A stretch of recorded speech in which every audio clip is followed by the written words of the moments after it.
after a miscarriage, you start tracking your cycle as if day one of your period was the day that you had your first day of like heavy bleeding.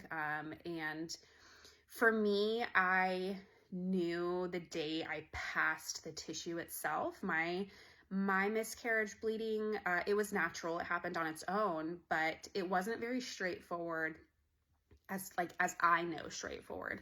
Usually when I'm counseling people on miscarriage bleeding, there's like a textbook timeline for a lot of it that you just kind of generalize of what you may experience. Of course, everybody has a different experience, but there's a textbook version of that.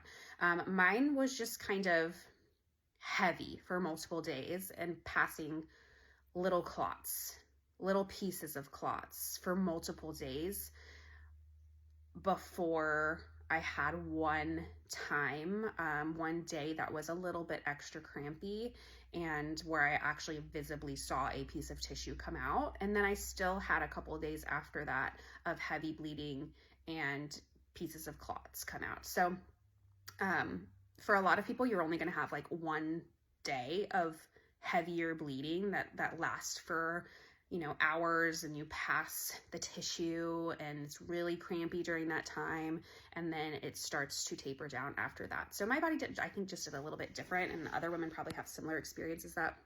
So I knew the day I passed my tissue, so I marked my first day of my cycle on that date. I didn't mark it on the day I started bleeding because I felt like I knew my body hadn't processed it yet. I knew my HCG levels were still going to be higher, and it didn't make sense to me to mark my period on that date. So I marked it the day I passed the tissue. And then as you can see on the HCG urine tests, that it absolutely is in fact what happened. The next day after I passed that tissue, the lines lightened dramatically in that 24 hours. So that's cycle day 1. So I started LH testing probably on about cycle day 5, or about 5 days after my miscarriage. And they were kind of wonky because LH urine tests, they pick up HCG levels as well. If you have any HCG in your system, it can misidentify that HCG as LH. And so my LH tests were a little bit darker. Still they weren't positive at that point to where like a positive ovulation test would be, but they were elevated LH levels around that time, which is not normal for me. Usually in my typical cycles, I have shorter cycles. My cycles are about 24 days, 25 days long, and I usually ovulate day 10 to 13 of my cycle. And so I usually will get my peak somewhere between day 9 and day 12. My LH was kind of up and down in those first few days that I started testing. And then now it is cycle day 14. And I maybe got close to a positive test. And for me, in my typical cycles, it's very rare for me to ever pick up a true positive that is like, you know, really dark as the test line. What I use is I use the Easy at Home strips, and I use the Premom app, and I scan the LH test and upload it into the app, and I keep track of them there, and it will give you like the ratio that the app generates. And so I just used that, and that worked well for me to prevent pregnancy, and then also for trying to get pregnant. But I never truly got like a 1.0 or higher. Mine were always 0.9, but somewhere between 0.8 and 0.9 usually were my peak tests. So I just tested days 12 and 13. So 12 in the PM. So I tested cycle day 12 around 10:30 at night, and I got a 0.73. And then I tested cycle day 13 and got the same, a 0.73 in the morning. It's about 6:30 a.m. When I took that test. I then retested midday around noon, and it was at like a 0.6 or something. And then later that night, it was like a 0.58 or something like that.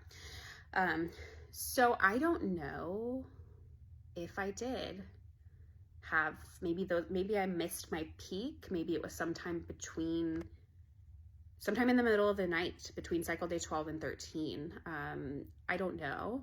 So I'm just waiting to see. I'm going to continue to track because maybe my body tried, my LH went up slightly and then it didn't successfully ovulate.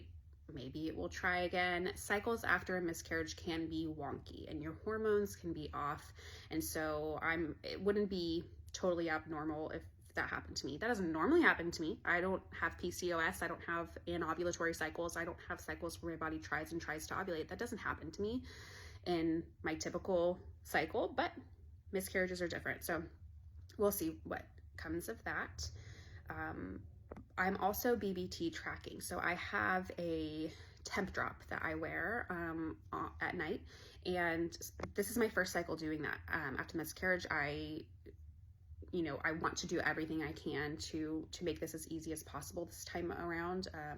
And I cannot BBT track for the life of me. I used to before I had a baby, and that's how I that was my form of natural family planning, and that's how I prevented pregnancy until I was ready. And that's also what led me into knowing more about my cycle and my body and being able to easily know with the first time I tried to get pregnant of what I needed to do and how to get pregnant quickly. Since having a baby, it's not possible. Even though she's 6 years old now, I'm not waking up in the middle of the night with her, but being a midwife and just having a child, like your life is just different. I can't remember to temp in the morning, and also I don't wake up at the same time every day. If I'm on call, sometimes I will get calls in the middle of the night that will disrupt my sleep, or I will get called into work in the middle of the night. So there's just not really a way for me to accurately BBT track with like an traditional oral BBT thermometer. So the temp drop is a lifesaver for me. This is the first cycle I've used it, and it's been great so far. It seems super accurate, seems pretty steady on what my temperatures have been so far. This morning, it was just a tad bit higher, but it doesn't meet the threshold criteria yet for an increased temperature. So it went up like 0.15 degrees, but you need like 0.3 to 0.5 for it to be a temp shift. So I'm wondering if maybe my progesterone's kind of slowly going up. Maybe I'm ovulated last night, I don't know, and so maybe it's starting to slowly shift up, and then hopefully tomorrow morning I will catch that temp shift.